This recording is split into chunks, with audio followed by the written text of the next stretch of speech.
ሁላችሁም ተከታተሉ። 8 ማርያሞች። እሺ፣ አንደኛ ማርያም የሙሴ እህት በመጽሐፍ ቅዱስ ላይ የተጠቀሰች አንደኛዋ ማርያም የሙሴ እህት ነች። እሺ፣ ሁለተኛዋ ማርያም ደግሞ የዮቴር ልጅ የእዝራ የልጅ ልጅ ሆና የተጠቀሰችው በአንደኛ ዜና መዋዕል ምዕራፍ 4 ከቁጥር 17 ላይ ተጠቅሳለች። ሁለተኛይቱ ማርያም እሷ ነች፣ የእዝራ የልጅ ልጅ ማለት ነው። እሺ፣ ሶስተኛይቱ ደግሞ ማርያም ማናት ስንል ተመልከት፣ ያው እዚህ ጋር አስቀምጦታል። ማርያም ቅድስት ድንግል ይሴ የጌታችን የኢየሱስ ክርስቶስ እናት። እዚህ ላይ ያየው ተመለከት አይደል? የነ ያዕቆብ እናት፣ የነ ይሁዳ እናት፣ የነ ስምዖን እናት፣ የነ ይሁዳ እናት አይደለም የሚለው፣ ያው የጌታችን የኢየሱስ ክርስቶስ እናት። በቃ ማርያም የክርስቶስ ኢየሱስ እናት ብቻ ነች።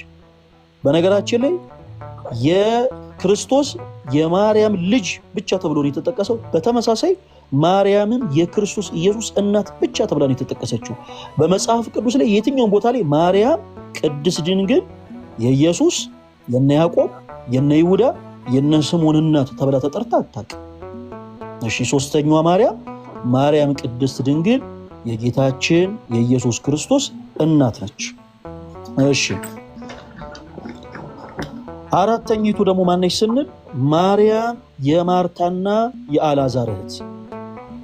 የዮሐንስ ወንጌል ምዕራፍ 11 ስታነሱ ሁላችንም የምናስታውሰው ታሪክ ነው። አራተኛዋ ማርያም የማርታና የአልዓዛር እህት ነች። አምስተኛይቱ ማርያም ደግሞ ማርያም መቅደላዊት። ይኸው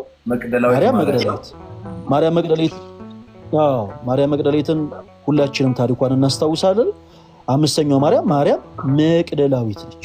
እሺ፣ ስድስተኛዋ ይኸው ማርያም የታናሹ የያዕቆብና የዩሳም እናት። አየው እዚህ ጋር የነ ያዕቆብ የነ ዩሳ እናት የትኛይቱ ማርያም ነች? ይሄን የተጻፈው ቅድም ማርያም እነዚህ ልጆች አሏት ልጆች አሏት ብሎ የሚያነሱት ሀሳብ ይሄን ጥቅስ ወስዶ ነው እንትን የተባለው። እዚህ ጋር የነ ያዕቆብ የነ ዩሳ እናት ድንግል ማርያም አይደለችም። ማርያም ቅድስት ድንግል የክርስቶስ ኢየሱስ እናት ብቻ ነች። የነ ያዕቆብ የነ ዩሳ እናት ማነች ስንል ግን ይኸው ሌላኛይቱ ማርያም ነች። ስድስተኛይቱ ማርያም ማለት ነው። መልካም። ሰባተኛይቱ ማርያም ደግሞ የቀሌዮጳ ሚስት ነች። እነዚህ ሁለቱ ተጠቅሷል በመጽሐፍ ቅዱስ ላይ። የነ ያዕቆብ የነ ዩሳ የነ ይሁዳ የነ ስምዖን ሌሎችም እህቶች ተብሎ የተጠቀሱት በአጠቃላይ እናት ነች የድንግል ማርያም? በፍጹም መጽሐፍ ቅዱስ ያንን አይናገርም። ይልቁኑ እናታችን ቅድስት ድንግል ማርያም የክርስቶስ ኢየሱስ እናት ብቻ እንደሆነች ነው የሚናገረው።